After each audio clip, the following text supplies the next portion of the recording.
ఎండలు మస్తు పడుతున్నాయి కదా, ఒక్కసారి వాన పడిపోతే మంచిగుండు అని చూస్తురా. అక్కడక్కడ వర్షాలు పడే అవకాశం ఉందట. నేను చెప్పిన ముచ్చట కాదు, వాతావరణ శాఖలు చెప్పారు, నేను చదివి మీకు చెప్తున్నా అంతే. సరే కానీ ఇప్పుడు ఎట్లా సిద్ధం. దూపా దూపా అంటున్న నోర్లు కుమ్ముకుంటుర్రు చల్లటి బీర్లు. ఆంధ్రాలో సురువైంది కొత్త అసెంబ్లీ, పాతగానే ఉండేటట్టుంది లొల్లి.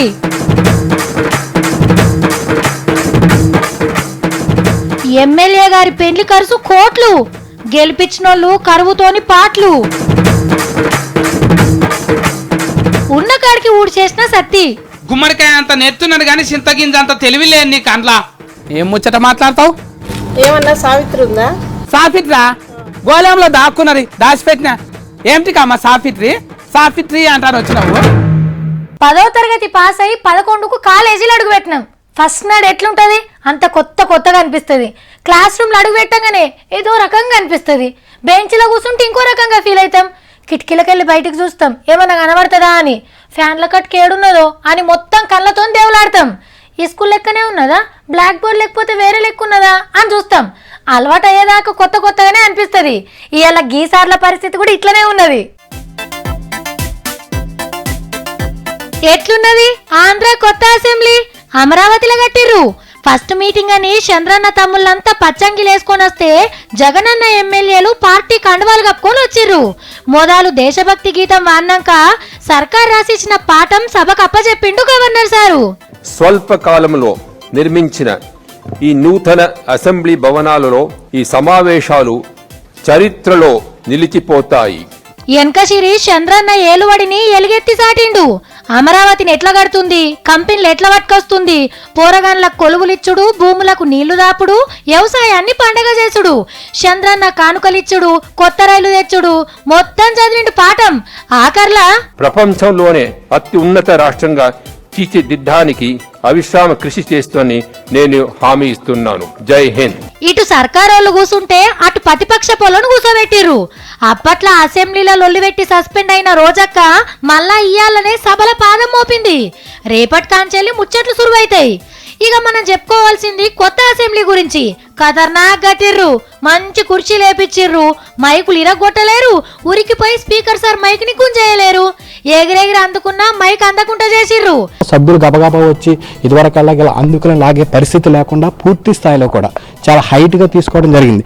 అంత కొత్త కట్టిన అసెంబ్లీ కదా, అన్ని హైటెక్కే. కడమ రాష్ట్రాల అసెంబ్లీల ఏర్పాటు ఎట్లుండాలో మన ఆంధ్ర అసెంబ్లీని చూసి కట్టుకోవాలన్నట్టు. వామ్మో ఏం ఎండలు దంచుతున్నాయిరా నాయన. పద్దాడితే చాలు వశపన్నిస్తలేవు. కాలు బయట పెట్టాలంటేనే భయం అవుతుంది. పానం కావద్దంటే దినం జ్యూసులు, కొబ్బరి బొండాలు, నిమ్మకాయ షర్బత్, పుదీనా నీళ్ళు తాగితే మంచిది. ఎండాకాలంలో పండ్లు పొలాలు తింటే పేయికి మంచిది, సల్విస్తుంది. తాటి ముంజలు తింటే ఇంకా మంచిగుంటది. ఏంద్రా సత్తి ఏందేమో గులుగుతున్నా? మా బిత్తిరాకేం తెలవరి. జ్యూసులు, కొబ్బరి బొండాలు, సల్లబొట్టు గివే చెప్తుంది. నేను చెప్తా ఈయనండ్రి. సూర్యుడు సురుకులు పెడుతుంటే మంట అంటాను ఉరికి మందు దుకాణాల కాడ చల్లబడుతుండ్రంట. చల్లటి బీరు కడుపులో పోసినాక గఫుడు మనసుల నిమ్మలం అనిపిస్తుందంట. ఫిబ్రవరి 1 నెలలనే 33 లక్షల బీర్ల కాటన్లు లేవట్టిండ్రంటే ఎంత దూఫా మీద ఉన్నారో పాపం. కాటన్లో 12 కీసలు ఉంటాయి అంటే 3,96 లక్షల బీర్ కీసలు గుట్కేసిండ్రు. అబ్బర కొడుకో, నీళ్లు కూడా గింతగానం దాగకుండొచ్చు. నిరుడు కంటే ఈ ఏడు బీల్రు గుంజుడు పథకం జోరు మీద ఉన్నట్టున్నది. ఇప్పుడు చక్కగా మందు దుకాణం కాడిపోయి బీల్రు గుంజుకుంటా మాట్లాడుకుంటే దోస్తుగాడు కలిసినట్టే అనిపించదంట. ఆల్చమైనా సరే బీర్తో ముఖం కడుక్కున్నాకనే దోస్తుగాని లగ్గానికి పోతారు. ఇక వచ్చేటప్పుడు అరే మామ దావత్ లేదారా అనగానే మళ్ళీ 4 కాటన్లు వచ్చినట్టే. ఇంటికొచ్చిన చుట్టానికి మేక మటన్ సఫలు వండి పెట్టినా కూడా చల్లటి బీరు తాగిపియకుంటే మర్యాదనే అనిపించుకోదాయే మన తాన. మొదలు దూఫ తీరినాకనే ఇంకో పని మనోళ్లకు. కానీ ఫిబ్రవరి నెలలనే గింతగానం పోత పోస్తే ఎండలు బగ్గ కొట్టే ఏప్రిల్ మే నెలలల్లా దుకాన్లను లూటి చేస్తట్టే ఉన్నారు. ఆబ్కార్ సాల్రో తాగుబోతు అన్నయ్యలను నారాజ్ చేయకుండా బీల్రు తయారు చేసుడు డబుల్ చేయమంటాను ఆర్డర్ వేయండ్రి. లేకుంటే మా వాళ్ళు బీల్రు దొరుకుతలేమంట అని ధర్నాలు చేసిన చేస్తారు. ఏ మాటకు ఆ మాట చెప్పుకోవాలుల్లా. ఎలక్షన్లో నిలబడేటోళ్లకు మస్తు టెన్షన్లు ఉంటాయి. పార్టీ టికెట్ వస్తుందో రాదో అని ఒక టెన్షన్, వచ్చినాక వెనకమర్ల తిరిగేందుకు కార్యకర్తలను జమగట్టుడు అదో టెన్షన్, నామినేషన్ వేసేందుకు మంచి ముహూర్తం ఉన్నదో లేదా అని ఇంకో టెన్షన్, ఎమ్మట తిరిగే చిన్న లీడర్లకు ఇచ్చిన పైకం ఓటేస్టోళ్ళకి అందుతుందా లేదా అని అదో టెన్షన్, మంది ఇంట్లోకి పోతుందో లేదో అని ఇంకో టెన్షన్. ఇవన్నీ జాలయన్నట్టు ఇప్పుడు ఇంకో టెన్షన్ మోపైనట్టే పో. ఎన్నికల సంఘపోళ్ళు ఒక కొత్త రూల్ తెద్దామనుకుంటున్నారట. కరెంటు బిల్లు, నల్లా బిల్లు, ఫోన్ బిల్లు ఇదేది కట్టకున్నా ఎన్నికల పోటీ చేయనియరట. బిల్లులు పెండింగ్లో లేవని కాగితాలు చూపెడితేనే నామినేషన్ ఎన్నిస్తారట. అంటే సర్కార్కి మేమేం బాకీలేం, అన్ని టైంకి కట్టేసే బుద్ధిమంతులం అని సర్టిఫికెట్లు తీసుకుంటారా అన్నట్టు. ఆఫీసర్ల ఆలోచన మంచిగానే ఉన్నది కానీ ఇల్లేమో ఇంటి ఆమె పేరు మీద ఉండే, నల్ల బిల్లు ఆమె పేరుతోనే వచ్చే. ఇక ఫోన్ల సిమ్ కార్డు కొడుకు పేరు మిన్నో బిడ్డ పేరు మిన్నో తీసుకుంటే దీనికే గింత గొట్టు కండిషన్లు పెడుతున్నారంటే గిరేటే. కానీ నామినేషన్ వేసేటప్పుడు నాకు ఇల్లే లేదు, కారంటే ఏంటిదో తెలియదు, బంగారము ముత్తమంతా కూడా లేదు, అప్పుల మీద వేసుకొని తిరుగుతున్నాం అని కాగితాలు రాసిస్తే నమ్మేటోళ్ళు మీరు. ఇది నిజమా కాదా అని ఎన్నడన్నా ఆస్తుల మీద ఎంక్వైరీ చేసిండ్రా? తూతూ మంత్రం తుమ్మకాయ బెల్లం. కరెంటు బిల్లులు, ఫోన్ బిల్లులదేమున్నాయి సార్లు, సర్కార్ బ్యాంకుల 1000 కోట్లు ఎగ్గొట్టినోళ్ళు పార్లమెంట్ల పాదం మోపకుండా చూస్తే చాలు. పెళ్లిళ్ళంటే ఒకప్పుడే ఊరంతా ఆ ఇంటికన్నే ఉండేది. ఎవరికి శాతనైన పనులు చేతురు, కొబ్బరి మట్టలు తెచ్చి ముచ్చాల పందిరెద్దురు, ఒకళ్ళు డ్రమ్ములలో నీళ్ళు నింపుదురు, ఆమలక్కలేమో కూరగాయలు కోసి కూర పువ్వులు వండుదురు, వచ్చిన చుట్టాలకు ఊరోళ్ళే వడ్డిదురు. తెల్లారు అందరు కలిసి ట్రాక్టరో లారో కట్టుకొని పిల్లగాని ఇంటికి ఇందుకు పోదురు. ఊరంతా పండుగ లెక్కనే అనిపించేది అది అప్పుడు.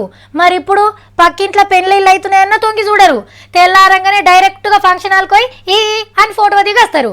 కానీ ఈ ఊర్లో ఇంకా పాత పద్ధతులు పాటిస్తున్నారంటే నాకైతే మస్తు అనిపించింది. ఒక్క పెండ్లంటేనే ఊర్లో మస్తు హంగాం ఉంటది. అసంటిది ఊరంతా పెండ్లిళ్ళంటే ఇగో ఇట్లుంటది. జిల్లా నువ్వుల రేవుల అనే ఊర్లా ఒక్క పారే 100 లగ్గాలైనాయి. చాలా చిత్రంగా జరుగుతాయిలో. నాకిప్పుడు పెళ్లి కావాలే, నేను అర్జెంటుగా లగ్గం చేసుకుంటా అంటే కుదరది. 2 ఏళ్ల దాకా ఆగాల్సిందే. అందరికి కలిపి ఒక్కనాడే లగ్గం చేస్తారు. లవ్వు గివ్వు అని తోకాడిస్తే కొవ్వు తీసి తోలొలుస్తారు. ఇంకో షరతు కూడా ఉన్నదిలో, ఈ ఊరోళ్ళనే పెళ్లి చేసుకోవాలి. కట్టుబాటు దాటితే ఇక వాళ్ళకు పెళ్లే కానియ్యరు. ఊర్లో 10,000 జనాభా ఉంటది.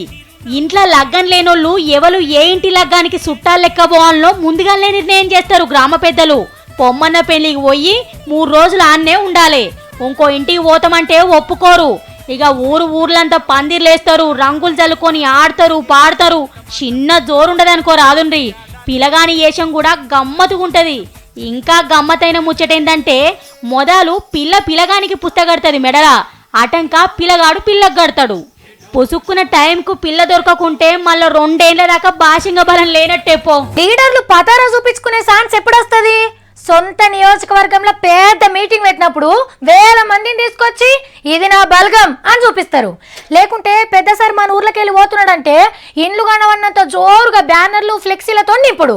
లేదంటే పార్టీ పెద్ద మన భుజాల మీద చెయ్యేస్తే చాలు, ఆ పోట్వలతోని నా పతార గిది అని చూపిస్తారు. ఇవేవి కాకుండా ఇగో ఇట్లా కూడా చూపిస్తారు. సినిమా సెట్టింగును మించిన పెండ్లి పందిరి, రథం మీద పిల్లాపిల్లగాని ఊరేగింపు, బ్యాండ్ బాజాలు, పటాకుల మోతలు, 30,000 మంది చుట్టాలు, ముఖ్యమంత్రి, మంత్రులు, ఎంపీలు, కమ్మటి వంటలు.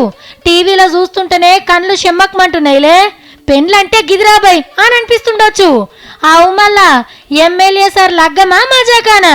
పిల్లగాని పేరు సంతోష్, మహారాష్ట్రలో పువ్వు గుర్తు ఎమ్మెల్యే. వీళ్ళ డాడీ రాష్ట్రంలో అందరికంటే పెద్ద పువ్వు. ఇక పతారా చూపిస్తేందుకు కోట్ల రూపాయలు గుమ్మరిచ్చి ధూమ్ ధాంగా చేసిండు కొడుకు లగ్గం. మహారాష్ట్రలో ఎవ్వరు చూడు ఈ ఎమ్మెల్యే గారి పెళ్లి గురించే మాట్లాడుకుంటుర్రు. అన్న గింత జోరుగా లగ్గం చేసుకున్నాడంటే ఈయన రాజ్యం ఎంత పచ్చగా ఉన్నదో అని అనుకునేరు. అన్న పచ్చగానే ఉన్నాడు, ఈయన గెలిపించిన పబ్లిక్కే ఎండిపోయినరు. కరువుతోని మింగ మెతుకులేదు, తాగ నీళ్లు లేవు, చెయ్య పని లేదు. పబ్లిక్ అంతా గింత గోసపడుతున్న టైంలా నువ్వు ఇట్లా నీ ఆస్తుల ప్రదర్శన చేసుడు కరెక్ట్ కాదేమో అన్న ఓ పార ఆలోచన చేసేది ఉంటివి. మొత్తానికైతే మాకో క్లారిటీ వచ్చింది సార్లు. లగ్గం ఖర్చులు కట్టడి చేసే బిల్లును పార్లమెంట్లో ముంగడబడనీయరని.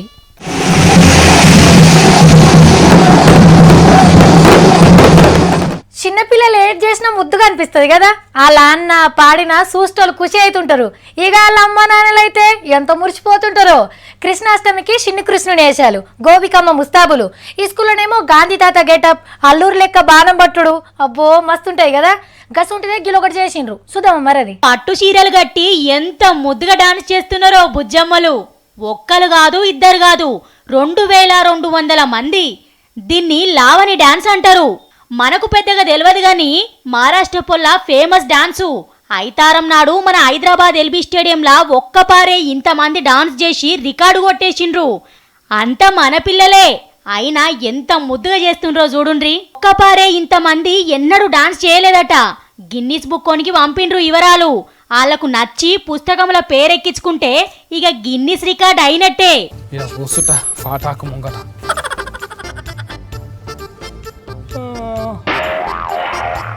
సఫర్ అవుతుంది. ఏంటిది? ఏం లేదు, దొంగోడు అయితే లత్తి తీసుకొని చంపుతా. ఎవడొస్తాడు రా చూసుకుంటా. ఓ 7 అయ్యే వరకు ఇంకా తెల్లారలేదా ఏంది? ఓ సతిగా తెల్లారింది కాబట్టే బుగులు అవుతున్నారు. మీకేం పని బాటలు లేవారా? గిట్టగెళ్ళి తిరుగుతున్నారు ఇంటి చుట్టూ. తింటేగా రా అక్కడ దిక్కు అయ్యి. ఏమో అడ్డమైన వాళ్ళు అంతా ఇట్లకెళ్ళే తిరుగుతున్నారు నాష్టమయ్యి. గింజలైనా పోసినాం రా. ఇంతగానో అట్లా చెప్పాలి, లేకపోతే ఇట్లకెళ్ళి మోటార్ల మీద బుర్ర తిరుగుతారు. అయ్యో తెల్లారినాక బుగులు ఎందుకురా? ఇంటి చుట్టూ కాదు, ఇంటి మీద ఎక్కి కూర్చుంటా. ఏం పని బాటలు లేవా మీకు? గిట్లా తిరుగుతున్నారు ఇంటి చుట్టూ. ఓ పోడా, చేతుల కట్టె పట్టుకొని గా ఇంటి పక్కలతో లొల్లి పెట్టుకుంటావేంది నువ్వు? గీ కట్టె ఏం సరిపోతారా? మంచి గుత్ఫ కట్టే తుమ్మరి మంటలేసి కాఫీ పెట్టమని చెప్పిన నాయనకు ఊరికి పోయినప్పుడు పట్టుకొస్తా. నీ ఇంట్లో ఏమన్నా గుమ్ములున్నాయారా? గుత్ప కట్టేందుకు నీకు? గుమ్మడికాయ అంత నెత్తున్నాడు కానీ చింతగింజ అంత తెలివి లేదు నీకు. అంట్లా ఏం ముచ్చట మాట్లాడతావు? ఏమన్నా సావిత్రి ఉందా? సాఫిట్రా గోళంలో దాక్కున్నది, దాచిపెట్టినా. ఏమిటి అమ్మ సాఫిట్రీ అంటాను వచ్చినావు? మా ఇంట్లో వెళ్ళలేరు, ఉన్నోళ్ళ మాతో బయటనే ఉన్నాం. చూడు గొల్లెం పెట్టలే. ఓ పోడా, ఏమైందిరా నీకు? పాపం మన పక్కింటి పద్మకొస్తే గామి మీద కోపంకి వస్తున్నావేంది నువ్వు? ఆమె ఎలా కొడితే ఆమె నీ ఇంట్లోకి రానిస్తారా? అబ్బా ఆమె నీ దగ్గరికి ఎందుకు వస్తుందో నాకు తెలియరా? జోలి పెడతారు జోలి. సరే కానీ నువ్వేంది ఆఫీస్కి రాకుండా ఇంక ఇంటికన్నా ఉన్నావు? రాబుద్ది అయితే లేదా ఏంది? ఆఫీస్కా? ఎందుకు? నేను రాను. పగల పూటనేమో నేను కావాలి కాస్తా, మా పట్టిలోనేమో నువ్వు కావాలి కాయి. చెప్తున్నా చూడు, ఇంటి కావాలి ఉండాలి. దేనికి కాపలగా వెళ్ళరా? మన ఇంటికే కావాలి. రాత్రి పూట అయితే నేను ఉండా చూడు. నువ్వు జల్దీన రా, నేను రాత్రి ఇట్లా నిద్రపోవాలి. నీ చక్కదనం మంచిగానే ఉన్నది. మన ఇంట్లో ఏమన్నా వజ్ర వైడూర్యాలు ఉన్నాయారా? దానికి కాపలగా నీకి అవి ఉంటేనే దొంగోడు వస్తాడా? 25,000 30,000 దొంగోడు రారా? ఏమోరా నాయన, ఊరోనికి ఊరాపతి ఊసుగంలోనికి దోమలాపతి అన్నట్టుంది. పైసలు ఎక్కడి రమ్మనతానా? ఇల్లు కాలిపోతున్నది ఈరాక్క అంటే నారేం పోతున్నాను నర్సాయి అన్నట్టున్నాను నీ కథ. నీ జీతం నా జీతం మొత్తం ఏటీఎంలో ఇడతలు చేపించుకొచ్చిన. ఓ నప్పతట్ల మొక్కపోడా, మన జీతం పైసలు మొత్తం తెచ్చి ఇప్పుడు నువ్వు కావాలంటున్నావా? బ్యాంకులు ఉంటే ఏమైంది నీకు? నీ తెలివి నేను ఎత్తిల్లే ఉంటుందా? ఇంతకైతే పోయేటప్పుడు అల్మార్లో పెట్టిపోతావా? ఏం ముచ్చట మాట్లాడతావు? బెంకులంట పైసలు వేసినా తీసినా కమిషనే తీసుకుంటున్నారంట. అందుకోసానికి నెలకి 3 సార్ల కంటే ఎక్కువ బ్యాంకులో పైసలు వేసినా తీసినా సర్వీస్ ఛార్జ్ చేస్తారు, ఇంకెక్కువ పైసలు వసూలు చేస్తారు. ఆ ముచ్చట నేను నువ్వు అనేది.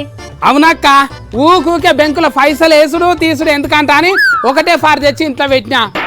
బెంకోళ్ళకే తెలివి ఉంటుందా? మనకు ఉండదా? అది కాదు సత్తి.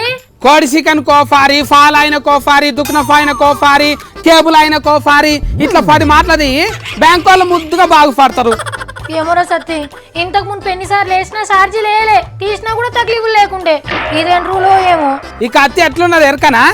కత్తి పొడిచినందుకు కమిషనే, మళ్ళా పొడిచిన కత్తి తీసేటందుకు కమిషనే. మంచిగా లేరు కథ. ఇంకోటి తెలుసా, బ్యాంక్ అకౌంట్ లో మనకు అసలుకే పైసలు లేకుండా ఫైన్ వేస్తారట. ఇంతకు ముందు ఇవన్నీ ఏం లేకుండే. జీతం రాగానే పైసలు మొత్తం గీక్కొచ్చి ఇంటికాడ పెట్టుకోవాలి. బ్యాంకోని ఎందుకు నడపాలి?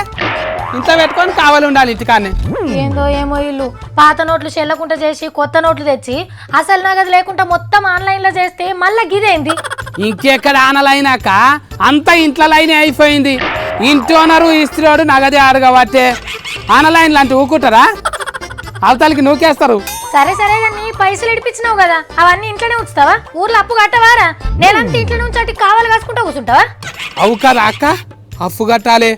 ఓ సార్లు మీరు ఇట్లా వేసినా తీసిన ఛార్జీలను వేస్తే పైసలన్నీ ఇంట్లోనే పెట్టుకుంటారు, మళ్ళా బ్లాక్ మెయిన్ అవుతుంది, బ్యాంకుకి ఎవ్వరు రారు. రేపు బెంకు ముంగటికి వెళ్ళి నడుచుకుంటా పోయినా బెంకు బోర్డు చదివినా కూడా ఛార్జీలు వేసేటట్టున్నారు అక్క. ఈ బెంకు వాళ్ళు పెద్ద బిత్తిరోళ్ళు నాటున్నారు, ఎందుకేయాలి? అవుగని మా సత్తిగారి అంగిలు ఎట్లుంటాయి, ఆ అంగిలు ఇంకొకరు వాడతారు కదా, ఒక గంట పెద్దగా ఉంటాయి. ఓ పారు నేనే అడిగిన, ఏంద్రా సత్తి నీ ఒక్క అంగికి 2 అంగిలకు పట్టినంత బట్ట పడుతున్నదిరా, కొంచెం లూజ్ తక్కువ చేసి కుట్టించుకుంటే ఏమవుతుంది అన్న గంటే తయ్యనెగిరిండి పోరాడు. ఏమైతుంది నీకు, నా అంగి బట్టలకే నీ ఆస్తంతా కరిగిపోతుందా? అంగి వదులుకుంటే ఎన్ని ఫాయిదాలు ఉంటాయో నీకేం తెలుసు, ఎండాకాలం మస్తు కులాసగా ఉంటది, అంగి వేసుకున్నట్టే అనిపించది అని చెప్పిండాడు. ఏంటిది ఇది? కెమెరా దగ్గరికి పెట్టానా? బొంతనా అంగ్యా?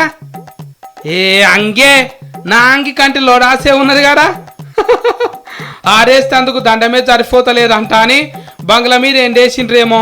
పెద్ద తానుకు తానే పట్టవచ్చు. 46 అడుగుల ఎల్ము, 23 అడుగుల పొడుగు ఉన్నదంట. దునియాలో గింత పెద్ద అంగి ఇంకెవ్వరు కట్టలేరంట ఇప్పటిదాకా. విశాఖపట్నం ఇంజనీరింగ్ కాలేజ్ పోరగాళ్ళు కుట్టిండ్రు దాన్ని. టైలరింగ్ కూడా మంచి పనే, నేర్చుకుంటా బట్టలు కుట్టి బతకొచ్చు అంట అని పబ్లిసిటీ చేసేందుకు గీ అవిడియో చేసిండ్రంట. అంత మంచిగానే ఉన్నారు కానీ రెక్కలు జర్రంత పెద్దగా పెట్టేది ఉండే. గీ అంగి కిందికి ఫైంట్ కావాలంటే గిరానికి డబుల్ బిల్డింగ్ కావాలి మళ్ళా. ఇక గిరాన్ని తీసుకుపోయి చంద్రాల్ సార్కు గిఫ్ట్ లెక్క ఇస్తారంట, మంచి మంచి కంపెనీలు పెట్టిస్తుండంట అని. ఇంత పెద్ద అంగిని సారేం చేసుకుంటాడో కానీ మా అక్క 2 మీటర్ల అంగి బట్ట తీసుకుంటేనే 6 దినాలు గులుగుతూనే ఉంటది. ఇక గిసొంటి అంగి గుట్టిమంటే ఇంటికే రానియదేమో.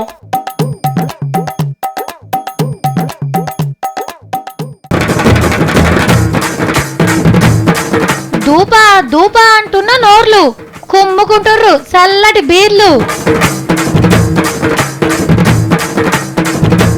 ఆంధ్రాలో సురువైంది కొత్త అసెంబ్లీ, పాతగానే ఉండేటట్టుంది లొల్లి.